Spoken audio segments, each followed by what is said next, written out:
Hi, I'm Kyra. And I'm Mike. And we're Advanced Group. What are we talking about today, Kyra? Watch out for pedestrians. Yep. I've seen these at a lot of pedestrian crossings. Yep. Where else might we see these? Yep. So typically this wouldn't be at a pedestrian crossing. This is a safety sign, not a road sign. Mm-hmm. So the differences are various. For one, this is a very thin sign. This is colorbond. So this is colorbond steel. A road sign is generally on aluminium and sticker. So this is typically more used for wall mounting, not so much for mounting on a pole. And there's no reflectivity in this sign. So if your car headlights were to shine on this, it's not going to shine back at you. And so this would generally be for either well-lit situations or daylight situations, not necessarily for a dark situation. You might find versions of this on our website that are reflective, or there might be an option to get this as reflective on our website. But this particular one is non-reflective. So, yeah. Yep. Sorry to cut you off. So basically, just something to be aware of is if you were wanting to use this on the road, just choose one that's reflective in aluminium is my suggestion. Yep.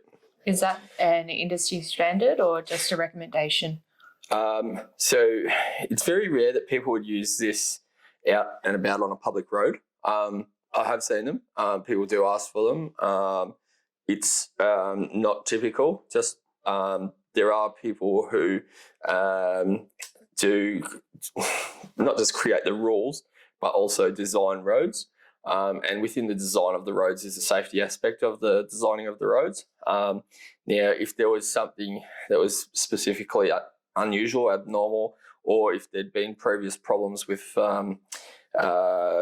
people being confused and say a near miss or a hit of a pedestrian, then people are going to want to obviously modify the signage and the design of the intersection or whatever the hazard is to have a way of figuring out how to work around the issue of it being a problem intersection. So people have used these as supplementary signs to other signs that you would typically see at an intersection, but generally this would be within a private property.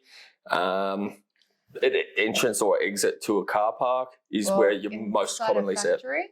At all? Or? Yeah, absolutely. Near a entrance and exit of a factory door, because forklifts are coming in and out. And so depending on the plan that you have for safety for that factory, if the pedestrians get the right of way, then you need to obviously sometimes be able to advise the drivers of whatever vehicles, trucks, forklifts, cars, whatever it is, just outlining to them that what's the likely expectation from an upcoming hazard and who should have the right of way, etc. Some things will say watch out for cars, some things will say watch out for pedestrians. This is particularly for people in the vehicle to watch out for the pedestrians if there's a blind corner or intersection or a hazard. Mm-hmm. So you mentioned that these mount onto walls. Yep. Is there anything else? Could I put it on a pole if I needed to? You can, of course you can, but I don't recommend it. One of the main reasons is because it's very thin and flimsy. This is actually a bit of more of a cut hazard than a thicker sign. And so just because it is so thin, if somebody came into contact with this, they could easily cut themselves or, at least get a small abrasion, at worst get a nasty cut. And you definitely don't want to have problems like that, especially in today's day and age of people litigating. Yep. Are there any other sizes for this sign? Yes. So this is one of the most common sizes. This is 300 mil wide, 450 mil tall. The colorbond steel is probably about 1.6 mil thick. You should always know what size a sign that you want based on where people are going to be reading it from. So in a smaller area, you could have a smaller sign. In a larger area, you could have a larger sign. So there's always a competition for what sign is most important and whether you want it to dominate or be more subtle. Now, there is an Australian standard for the distance that you would read the sign at to how big the sign should be. And we do have those information on our website. However, this is the most common size. The largest sizes are available, 450 by 600. The smaller ones can be, 225 by 300. But this is the general, the most common popular size. Yeah. Is there anything else I would need to have accompanying it? The message that I'm trying to bring? Yeah. So, I mean, the best solution from a safety aspect, in my opinion, is to always have physically preventing people from doing the wrong thing.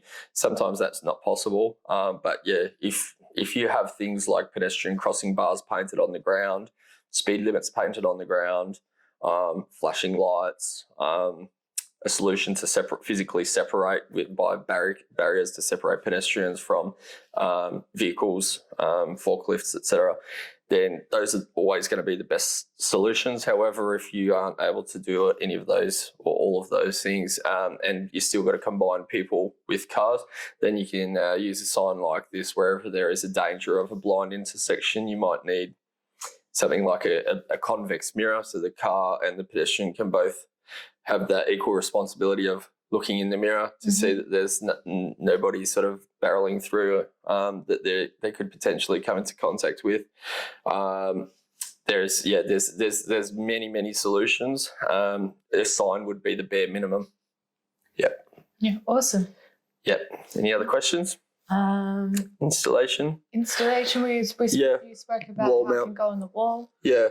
So there are almost all safety signs that we sell will have small, about 5 millimeter diameter holes in the corners. Now you can screw or put some fixings through those. So that's probably the hardest way to install a sign, which would be fine. The best solution, I believe, is to just use a quick curing adhesive. We sell that on our website, and that would be just to put some adhesive, put it onto the wall, and then get it level with your spirit level, and you can walk away. If you don't want the specialist adhesive, you could use double-sided tape and silicone or something else like that. So it just sort of varies and depends on what your situation is, what your preference is, what you have in your kit, or whoever's installing it for you might have a preference. But yeah, my personal preference is a quick drying adhesive curing. Yep. Yeah. Apart from that, that's pretty much all you would need to know about this sign at this stage. If you're trying to delineate a pedestrian crossing, probably don't use this sign. Use the Australian Standard Road sign for that. That would be an R3-1.